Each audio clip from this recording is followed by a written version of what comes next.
Hello, everyone. My name is Zak Gardezy. I am the host of Money Minutes and the founder of Wealthstone Private Wealth Management. I'm also a certified financial planner.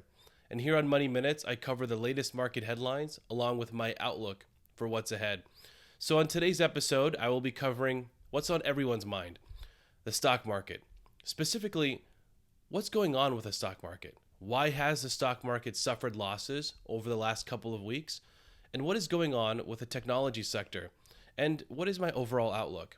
I'll cover all of those questions along with an earnings update, which ties in really to all of this. Tesla, Alphabet, and ASML have all reported earnings over the last 7 days, and they've made for a very interesting start to the earnings season. So let's get right into it. Okay, so to kick things off, wow, what is going on with the stock market? It felt like the only direction the stock market was moving was up, and that almost every other week, major Wall Street firms were increasing their S&P 500 price targets. Now we've seen the S&P 500 pull back about a little bit over 3% over the last 5 days, and the S&P and Nasdaq just recorded one of their worst days since 2022. So one of the market's most important companies, Nvidia, which we talk about a lot, is down 6.27% over the last 5 days. And we just saw Tesla and ASML drop double digits in that time frame as well. So here are a few key reasons as to why that's happening. Firstly, we're in the midst of earnings season. This is where public companies release their latest financial numbers. Think of it like a report card. And so the market doesn't know, or at least shouldn't know, the numbers. And when they get released, they can create major shifts in the momentum and trajectory of the market. A little bit later, I'll cover the earnings reports for ASML, Tesla, and Alphabet, which are mostly to blame for the market's negative movement. Lastly, there's a lot of uncertainty in the market due to domestic and geopolitical events. Most notably on the domestic side, just a couple of weeks ago, the markets were pricing in former President Trump defeating President Biden after the debate. And since then, President Joe Biden has dropped out of the race, and now Vice President Harris is really proving herself to be a worthy opponent, having raised over $100 million since becoming the de facto Democratic nominee. And according to one poll, she's beating former President Trump by 4 points. And as I mentioned in my mid-year outlook to clients, the second half of the year is really going to come down to inflation, but also there is going to be some volatility due to the election. And so putting aside any political views and policy impacts, this new uncertainty really about the fate of the election is what I believe is increasing overall market volatility.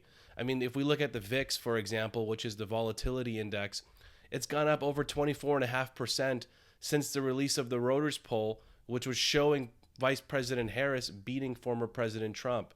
And so one of the top questions that I get during times like these are, what should I do with my portfolio? So there are two important things to consider. Number one, don't panic sell.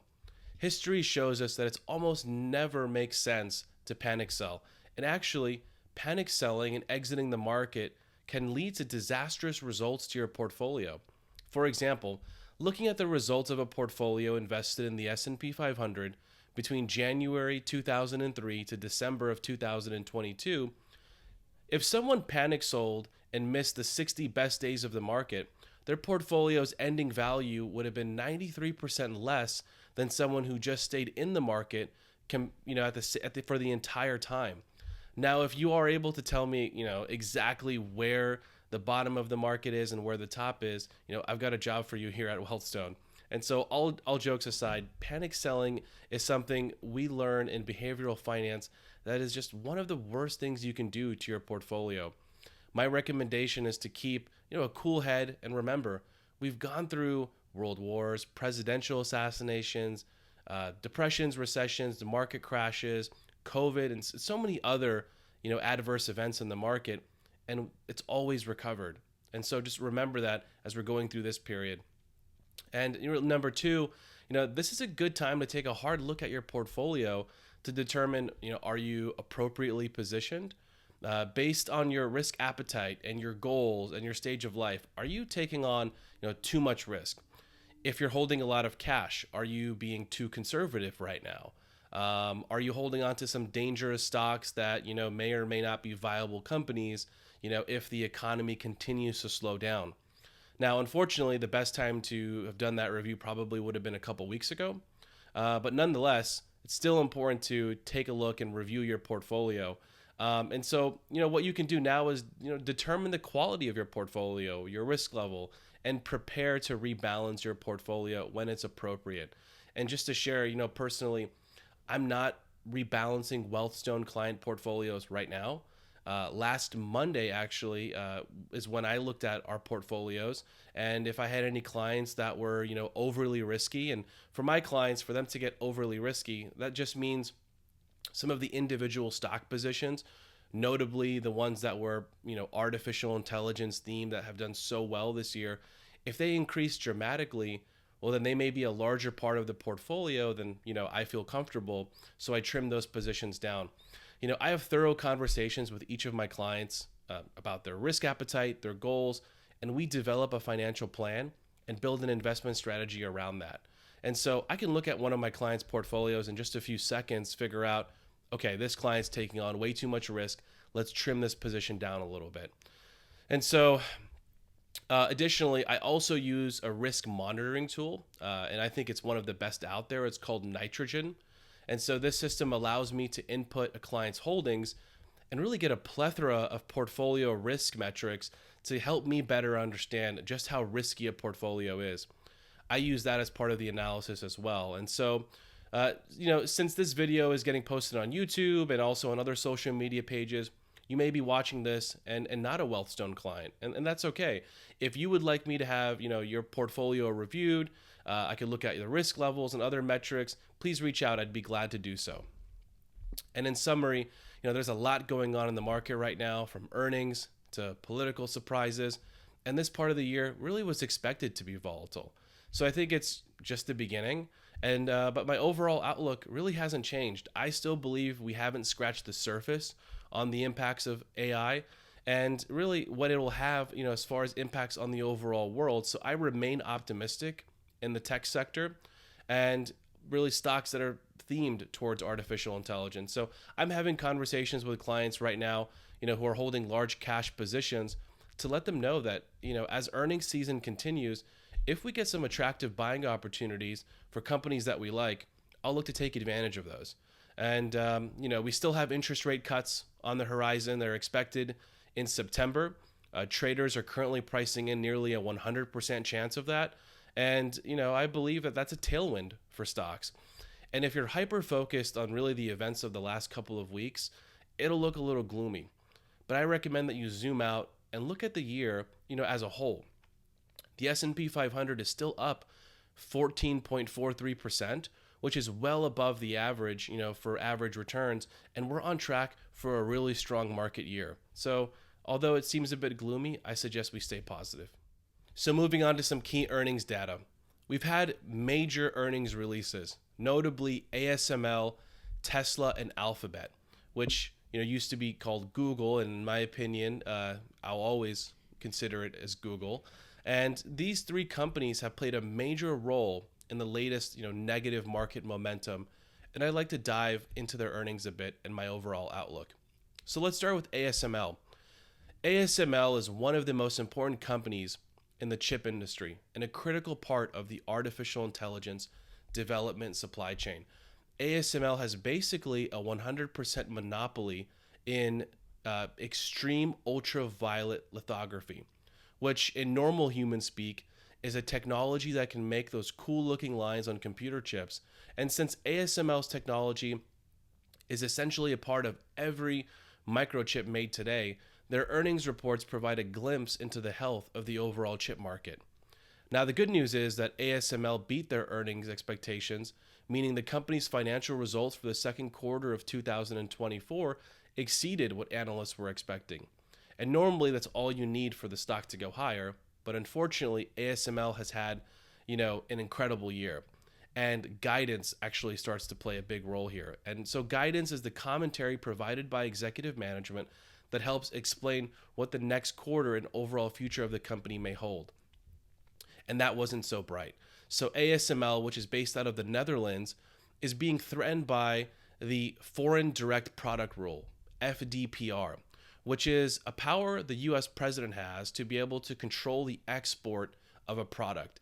So even if that product is made by a foreign company, if parts or software is part of a U.S. product, then that gives the FDPR power to basically control the export.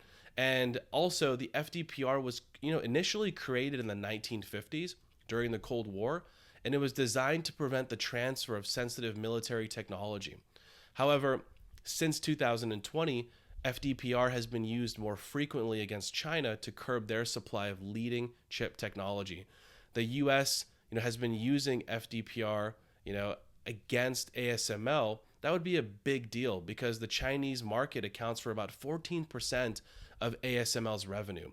So, what will happen to ASML stock? Well, the market seems to have priced in the FDPR being used against ASML.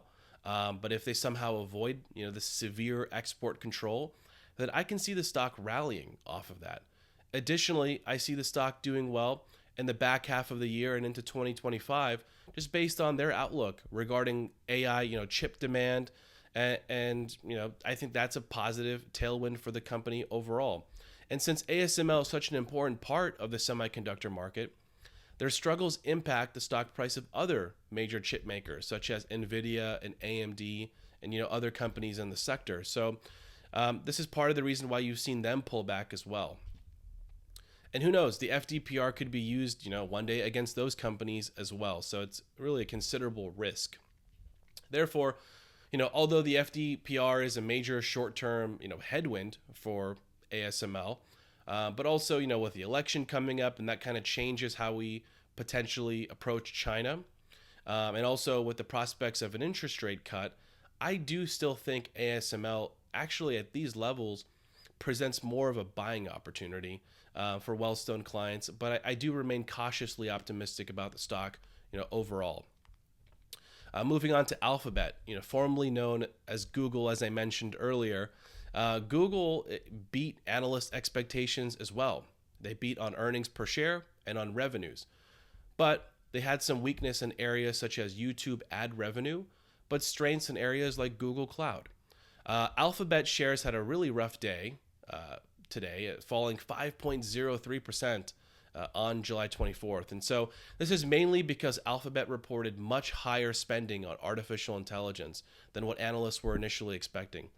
So similar to what Meta, which was known as Facebook, got punished for by the market last quarter. But however, let's just take a moment to zoom out in regards to this. And so, when it comes to artificial intelligence spending and really the AI sector in general, this is actually some positive news. Because if we think about it, more AI spending means, more spending in companies like NVIDIA, for example. And so because Alphabet, which is one of the largest companies in the world, is increasing their AI spending, which again follows my opinion that we're in the early innings of artificial intelligence, some companies such as Alphabet and Meta are going to get punished for spending so much. But if their projections are correct, and both companies have talked about the profits on these investments materializing is really in the not so distant future. So I would consider this negative news as more of a long-term positive for the sector, as a whole. Now the risk is, that artificial intelligence is completely overhyped, and in a couple years nobody adopts it.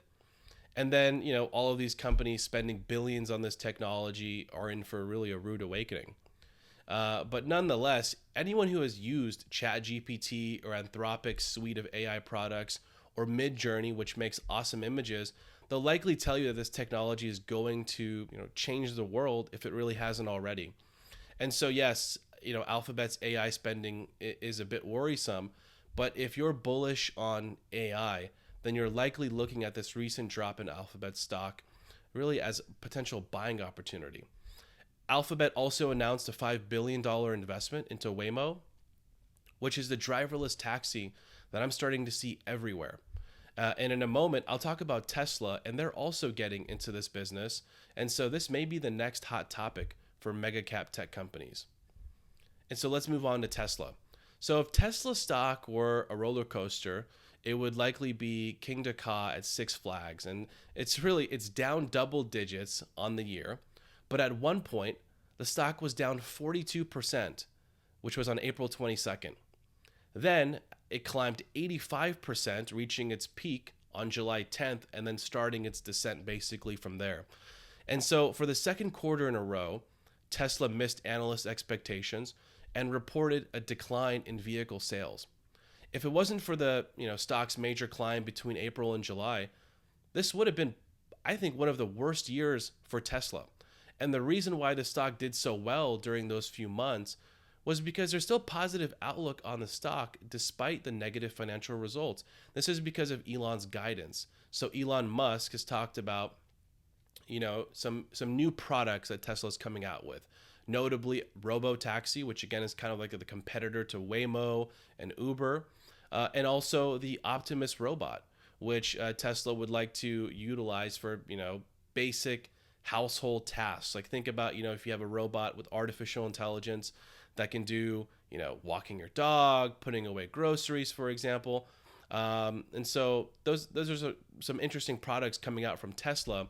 But Elon is also working on artificial intelligence, his own product, called XAI. It's a new company that he's developing, which he believes will rival OpenAI's ChatGPT. And they're already beginning construction on the data center for this in Texas.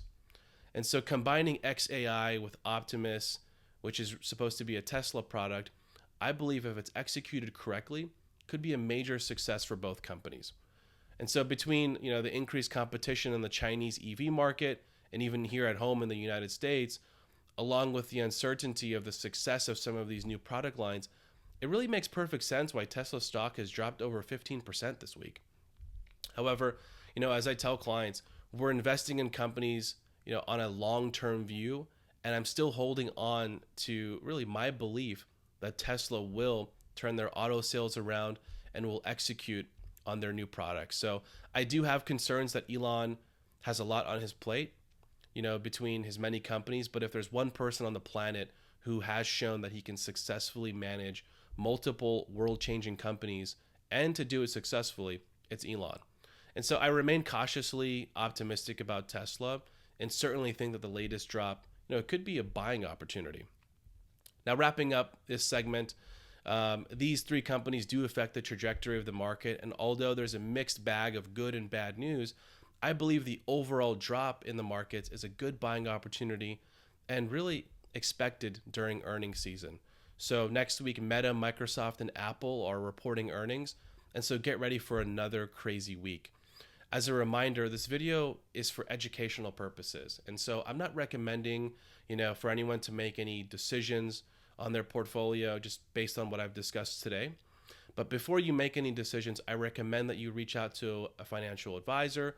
And if you don't have one, or please feel free to reach out to me. I'd be happy to provide guidance or answer any questions that you might have. And so thank you so much for tuning in to this week's episode of Money Minutes. I hope you took away some good information, and I'll see you all again next week. Thank you.